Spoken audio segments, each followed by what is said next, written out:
This feels a little bit weird after a long time. Hey guys, welcome back to another video after a very long time. The reason why I haven't uploaded in a while was because I was learning how to sculpt and it took a little bit longer because of my own stupidity, which I will be sharing in this video. But that's only 25 to 30% of the reason. The rest of the reason is just because I was being lazy and had a little bit traveling to do, that's all. But from now on I will try to upload regularly. So anyways, in today's video I will be sharing my thoughts on sculpting Zelda. I was following Brian Sculpt's video to make this model. So after finishing that series, I'll definitely say that it's a very nice series, and if you are trying to learn how to sculpt, you should definitely give that series a try. I will also leave a link to the playlist in the description. So I don't have any fancy recording of me when I was sculpting the process. That would have taken a whole lot of storage in my PC. But I do have the files for each part of the series. So I will share my thoughts based on those models. Okay, so this was the first part of the series. There's nothing much that I have to talk about this. Each of these are just cubes which is subdivided. But even this is a lot nicer than the models that I have made before. Obviously this is higher quality as well. But yeah, even this looked nice to me when I was making it. Especially the ear part in this one is really nice, because when I tried to sculpt for the first time, which I shared in my previous video, I was not good at making ears. This helped a little bit when I was making the ears, but I'll talk about that later. But yeah, for the first part there's nothing much that I can talk about. It was just properly tracing out the block out, and yeah, that's it. The second part was where the basic sculpting started, and believe it or not, it was just a simple belly button and sculpting out this collarbone. This took a heck lot of time when I was initially starting. I don't know why, but I just kept on repeating this process again and again. Also this boobs section, which was like looking nicer in the first block out stage, I ended up messing with it a little bit, and yeah, this doesn't look very nice. I also spent a lot of time sculpting this elbow. I don't know, but I have a habit of getting stuck up on little things, so yeah, I waste a lot of my time in making this one. The body was definitely easy. It was my own stupid ass that was trying to perfect it for no reason. But for the face sculpt, I really had a lot of difficulty while making this. I had to redo this face like 3 to 4 times, and I was still not able to get the result I was hoping for. It just looked completely alienated and nothing close to a real face. So after all those tries, I was like, okay, I'm just gonna sit back and make whatever I feel right. And believe it or not, it actually worked. This time I was not following the tutorial. I was just going with the flow, how I felt a face should look like, and it actually gave a decent result. Now I'm not saying this is perfect, but if I had the files of those previous sculpts that I made, yeah, this one is like 10x better than those. Although I don't like the nose that I made here, I think this should have been a little bit more smaller. Try to mess with it now, maybe I can fix it, but I didn't have the courage back then. Alright, so let's talk about the ears now. I don't think I'll be able to make ears perfectly anytime soon. During the blockout, the ears looked nice, so I thought it would be easier to sculpt on it, but as you can see, this is still not perfect. But I'll still say that it's an improvement from the first sculpt that I made, but it can be better. I'll need a lot more practice for the ears part. And by the end of the third part, I had a pretty good basic sculpt ready. Okay, so this is where the story gets a little bit interesting. I'm going to continue sharing my journey right now, but I just want to give a spoiler here. What I'm going to show you right now, I had to do this all again because of some stupid mistake which I don't think is mine, entirely Blender's fault, I think. But I had to do the retopology of it again. But first let's talk about this. So the fourth part was retopologizing it. A lot of people complain about the retopology, but I don't think it's that bad. Obviously it takes a long time, so it's a little bit tiring. But what I liked about this tutorial series was this. So tracing it out with the colors where you want your loops to be made is a genius idea. I really like this. It just makes the process of retopology a lot more easier and convenient as well. Yeah, this is how my retopologized head looked. It has a little bit more details than I wanted. I could have definitely reduced the number of vertices in this one, but it's fine. And then this is the retopologized body. Nothing new here, just same old extruding the birds and making quads and all that stuff. It's just that it takes a lot of time. I don't have to add anything to this. Yeah, this is also the first time where I realized that using chords is a good thing. I generally didn't care about it.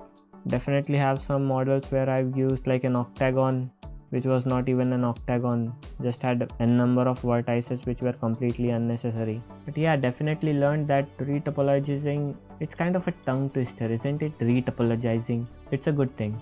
Alright, next part. This is where I started to lose my sanity a little bit while sculpting. So this is the first time I'm using Rigify, so I don't know a lot about it. So what happened for the first time was I was not able to get this RGB boxes when I was in the pose mode. The rig was generated, but for some reason I was getting this octahedral bones like structure which was kind of like this. So I had to move like this individual bones to make the body move, and I had no idea how to get it to this state. So this was the first time where I had to stop working on this project. But after a week or two, I think I picked it back up, and when I did the same method again, it miraculously worked and I was able to get this model. So it's all good, but I do have a little bit complaining to do. Like when I move this leg, it goes up and down, it follows the IK, but when I try to take it beyond this, it doesn't follow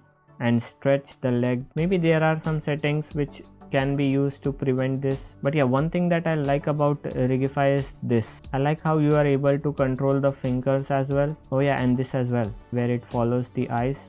This also looks very nice. Okay, so seventh part was modeling the hair, and this was also the first time I was using curves. Previously when I used to model low poly hairs for my characters, it really sucked, and no matter how I try it, even if I try to make it a little bit more detailed, it's just a lot of work when you work with individual vertices or faces. So using curves to model hair is really nice. I really love it. I might be a little bit biased, but it looked really nice at the end.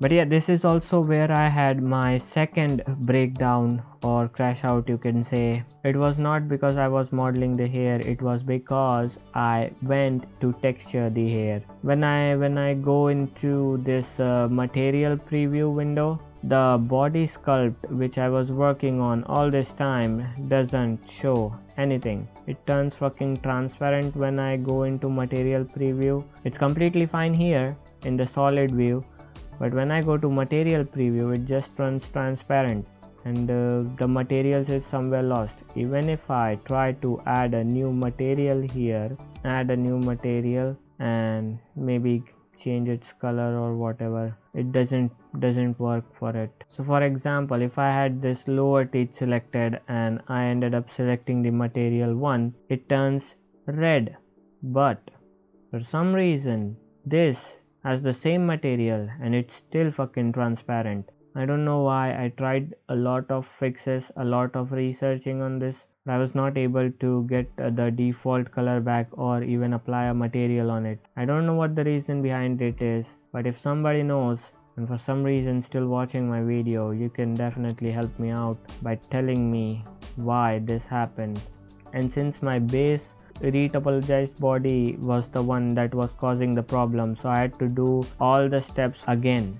So this was the new retopology that I did for the face. This definitely has a little bit less number of vertices from the previous one, and I've become extremely cautious of this material preview, that I repeatedly checked it again and again to see if it still has the default material in it or not. So yeah, that was the head, and this is the rest of the body retopologized. I do feel like the hand is a lot bigger compared to rest of the body. So in the Rigify pose mode, you can actually control the size of the hand with this bone. Not really how I wanted it to look, so I had to just use the bigger hand. And then back to the same point where I had my crash out. The base model had its material back, and the hair I just duplicated it from the previous one because they had their textures and they weren't causing any problem. Although there was a slight bit problem for the hair texture, I don't understand it completely. So when I'm in cycles, so the part which is white in color should actually be transparent, but in my rendered preview there is no transparency at all. But I actually like this solid preview more, so I didn't bother looking into it too much. In the tutorial he also made like a double layer of the same hair with higher transparency, but since transparency was not working for me, I didn't bother with it. Then the 8th part was just the accessories like the cloak, hood, and making the sword and stuff like that, and giving it a pose, which was not that tough at all because all the things are just copied from the base mesh and everything looked perfectly fine in this. I also like the cloth simulation for the cloak. Whenever you see a cloth simulation, it's always cool. Then for the 9th part, it was just adding a few little details to this belt and the shirt part, and the main was the texturing. I didn't go with all the fancy stuff. It is just a simple base color and few texture painting on the skin and the cloak. Yeah, I also changed the hair texture a little bit here, so it looks more yellowish. When I was doing some texture painting on this one, my PC was lagging as hell, so I didn't try to upgrade the materials, like using the materials with normal map and all that stuff for the shirt, so it looks more realistic.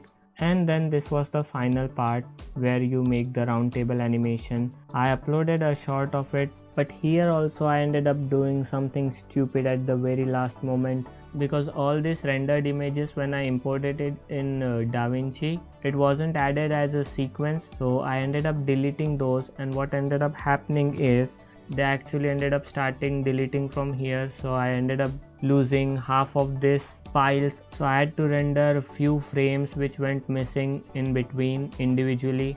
I should have taken a backup of all the 140 frames, but yeah, just some stupidity never ends with me for some reason. But yeah, after doing all the stupid stuff, I was finally able to complete the Zelda model, and I'm really happy with how it turned out. It actually turned out way better than I had imagined.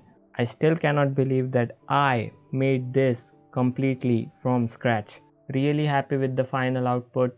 Although I don't think I'll be using such high poly models for the games that I will make, but because I know how to sculpt and I was able to expand my knowledge on using Blender a little bit more, I should be able to make my low poly models a little bit more nicer. Also, there's this channel called 2am who shows the models of Hoyoverse and Kuro games, and you can see from my channel that I play those games. I like their 3D models as well. So when I complained about this nose, I actually wanted it to look like the ones in those gacha game models. I also want to study how he studies those 3D models, and I'll try to replicate or make a model of mine similar to the style in which ZZZ or Wuwa makes their characters. And I'm also going to make my own game. I'm thinking of making a car game next. I don't know, I just feel like I should make one.